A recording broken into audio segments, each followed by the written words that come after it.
மாநிலங்களவையில் தனது கன்னி பேச்சில் தமிழில் உரையாற்றிய கமல்ஹாசன், தமிழன் பிச்சை எடுக்க மாட்டான் என்றும் மத்திய அரசின் பிச்சையை ஏற்க மாட்டான் என்றும் ஆவேசமாக பேசினார்.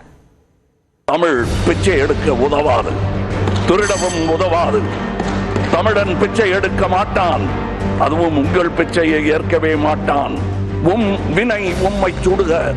மாநிலங்களவையில் தனது கன்னி பேச்சில் கமல்ஹாசன் பதிவு செய்தவைதான் இவை. மாநிலங்களவையில் மக்கள் நீதி மய்யம் கட்சித் தலைவர் கமல்ஹாசன் முதல் முறையாக உரையாற்றினார். ஆங்கிலத்தில் பேசிய அவர், இந்தியா என்பது மாநிலங்களின் ஒன்றியம் என்பதை மத்திய அரசு புரிந்து கொள்ள வேண்டும் என்றார். தனக்கு தமிழை அறிமுகப்படுத்திய ஆசிரியர்களில் ஒருவர்தான் தமிழகத்தின் முன்னாள் முதலமைச்சர் அண்ணா என்றும், மொழி, கலாச்சாரம் மற்றும் உரிமைகள் மீதான ஆக்கிரமிப்பையும் எப்படி எதிர்கொள்வது என்று அவர் கற்றுக் கொடுத்திருப்பதாகவும் கூறினார்.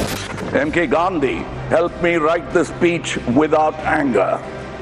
Periyar helped me add logic. And Anna helped me understand this building.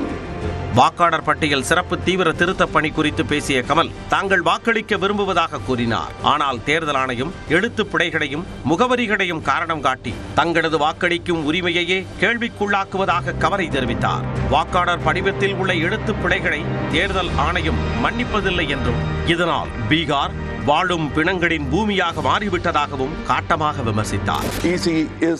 Surely facilitating the spread of this disease. We fear that there could be soon nearly 1 crore living dead on paper in Tamil Nadu. I cannot pray to God to alleviate this impending disaster.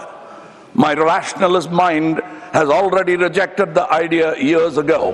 தொடர்ந்து தமிழில் உரையாற்றிய கமல், இன்று தமிழரை பார்த்து பிச்சை எடுக்க கூட தமிழ் உதவாது என்கிறீர்கள், அது ஓரளவு உண்மைதான் என்றும் தெரிவித்தார். ஓட்டையும் நாட்டையும் இந்த கமலஹாசன் விற்கவே மாட்டான். உங்கள் இஷ்ட தெய்வங்களை வேண்டிக் கொள்ளுங்கள்.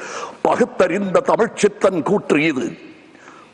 வினை உம்மை சுடுக, என்றும் எங்கள் நாடு நீடூழி வாழும். வினை உம்மை சுடுக, ஓட்டப்பம் வீட்டை சுடுக. வந்தீர் வென்றீர் செல்வீர். இது உலக நியதி, அரசியல் நியதியும் கூட. வீழ்க வளமுடன், தமிழ் என்றும் வாழும் நலமுடன். எந்த அரசாங்கமும் ஆட்சி அதிகாரத்தில் தொடர்ந்து நீடித்துக் கொண்டே இருக்க முடியாது என்றும் கமல்ஹாசன் திட்டவட்டமாக கூறினார்.